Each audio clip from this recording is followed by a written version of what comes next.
Hey everybody, Robert here from robpsound.com. Hope all is well. So today we're actually going to be covering one of my favorite Christmas songs, Chestnuts Roasting on an Open Fire. Now we're not going to do the whole song. It's really one part that I want to cover only because I wish somebody would have kind of gave me some more insight earlier on when I was playing. So that's what I'm going to do today. We're going to be in the key of C sharp. All right. Now, what I'm going to start from is Yuletide. Yuletide carols being sung by a choir, right? I think that's the part. I think it's that one. Then it's the next line after that, right? And some folks dress up like Eskimos. I think that's the right lyrics. But so we're going to start on the one. Now, I'm only going to break down this one part, but I'll start here. Okay, that's the one. You go to that flat seven. All right. Here we go, being sung by a, love this, some folks like Eskimo, right? So now I didn't necessarily sing the words as I was playing, but that's the part. So for me, that kind of got me when I first started playing, because it was just too far outside. Now over the part when they say, let me see, being sung by a choir, right? That was already a little challenge for me. But then when I heard this, right, I was just like, man, now my chords may be a little bit different. Okay, I'm kind of mixing soulful / my gospel roots in there. Okay, but let's just get right to it. So the first progression when they get to the part when they say being sung by a choir, right? That progression is a flat 5 down to the 4, then down to the 3. So okay, now this is a pretty popular progression, to be honest. Now I definitely hear this a lot in gospel music, and a lot of times you hear it like this: flat 5, 7 to the 3. Okay, so that 4 is just a tritone substitution. All right, so you can either play the 4 or the 7. You can pretty much get away with playing the same chord. All right, so I'm going to go over that. Now the next one, the next line, they actually go outside the key, so it's pretty cool. But let's just do one at a time. So the first one, we're gonna, okay, so this is the first chord. Right, we're on that over that flat 5, which is that G. Okay, so I'm playing. If we just look at it, if we break the hands up, I'm playing pretty much an F major chord over the G. All right, so that what gives it that sus4, that C. All right, so you could look at this like a 7-3-6. So in the key of A flat. All right, so it's different ways to look at it. So this is the first one, that flat 5 in the key of C sharp. Now, these are the chords I'm just choosing to play. So you don't necessarily have to play the exact chords. I'm just at least giving you guys the progression and the different ways you can think about it. Okay, so now we're over that F sharp. Now you can look at this as a F sharp 7 or a dominant. Okay, so that's why I'm kind of playing it like this. All right, so get those chords or these notes. You could also look at it like a flat 9, right? All right, which change it to playing like a diminished chord. Okay. Now remember what I said. You don't have to play that F sharp if you don't want. I kind of like it. I love that chromatic movement, right? But you can do. So you can play the root and the 7 on this too. Okay, so it's the same chord. I keep it like that. It's pretty open to me. You can go down, so you can do, right? So however you want to play it, whether you have a bass player or not. Now, you could play that G like this. So this is a really full chord right here. All right, so I'm trying to cover all points, whether you're beginner, intermediate, or advanced. This is a pretty nice chord right here over that G. Okay. got that. So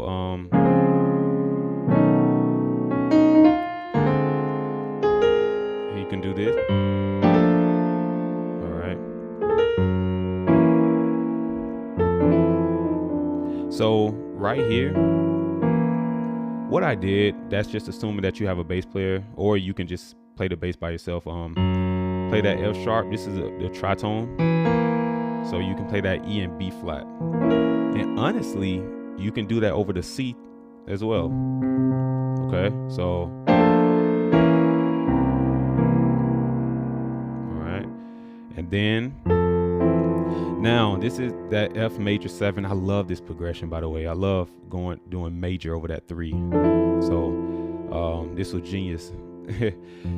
So this is how I'm voicing it. You don't have to voice it like this. You can, but I'm just voicing it like that because I'm thinking about the melody also.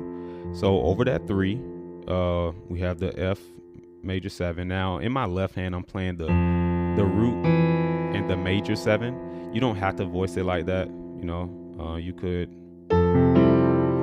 Oh man, you could do something like that. So with that, oh man, major 7 with that 9. So if you can reach, that's a pretty good voicing right there. You know, that's kind of what you're doing. So man, that's nice. Okay, so that's something good. Or you can look at it like you just played a 2-5-1 in the key of F. Okay, so 2, 5, 4, 5, 1. Okay, so that's good.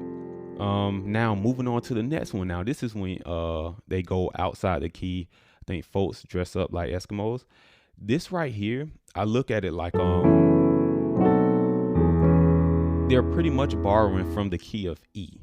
Okay, so if you're in the key of C sharp, you can go up a minor third, or like, you know, a relative minor. Some people just call it different names, but I just look at it as you just went up a minor third from C sharp, or 3 half steps, and you play the 2-5-1 in that key, which is pretty cool. Now, so when I first started out, this is something that I just, you know, couldn't hear like that. I didn't have the musical knowledge. But so these chords are just pretty simple. I'm looking at it like the 2-5-1. So the 2 is the F sharp. So it's going to be a minor 7, right?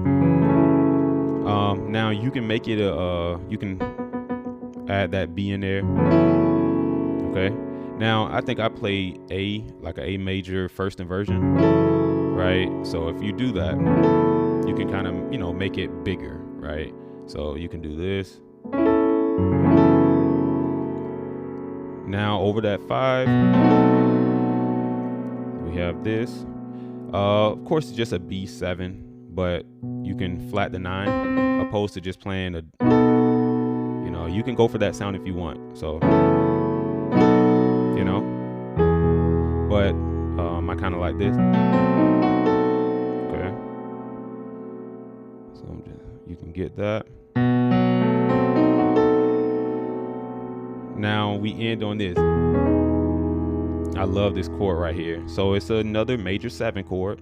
Now the way I'm voicing this, in my left hand, I just have the 1-5-1, just doing that method. In my right hand, I have the 3rd, I have the 6, aka 13, the 7, and the 3 at the top again. Now you could maybe do this, you know. Now that's a stretch even for me. You know, you can try that, see how that sounds for you. You know, so that 9 is very loud, like you can really tell. So you know, just go for whatever sound you're looking for. You can go for that sound too in the left hand. Okay, I think that's what I went for the first time. Okay, so hopefully that provided some type of light on that. If maybe, you know, you love to hear the song, you want to play it, but it's just that part, it just kind of, you know, take you out for a minute, you know, as far as confusion. But you know, folks. Now right here after that, I think it's just a 2, you know, or you can do there's different ways. I've heard so many people play that different ways, but it's really a 2-5-1. But that flat 2, they walk down, and that D is just a tritone substitution for the 5. So whatever chord you play over the 5, you can play over that flat 2. So if you did something like this, right, you can do that over the 5, right? But that same chord you played right here, you can do that over the 3. Okay, so now that means you can just really be creative. I could have done this. Okay, now this right here is a different type of chord. So I'll pause it so you can at least get that. Now, yeah, I wouldn't play this over that flat 2. So this was just kind of me going outside the box a little bit. Okay, but you can play this over the flat 2. So okay, so this is just me just throwing ideas out there. I really want to cover those 2 parts, those 2 lines that that I really struggled with earlier in my playing. So hopefully this was some value. Hopefully it brought out something that you guys can take away. All right, so don't forget to like the video. Okay, it really helps the channel, and if you haven't subscribed, subscribe. Okay, talk to you guys soon.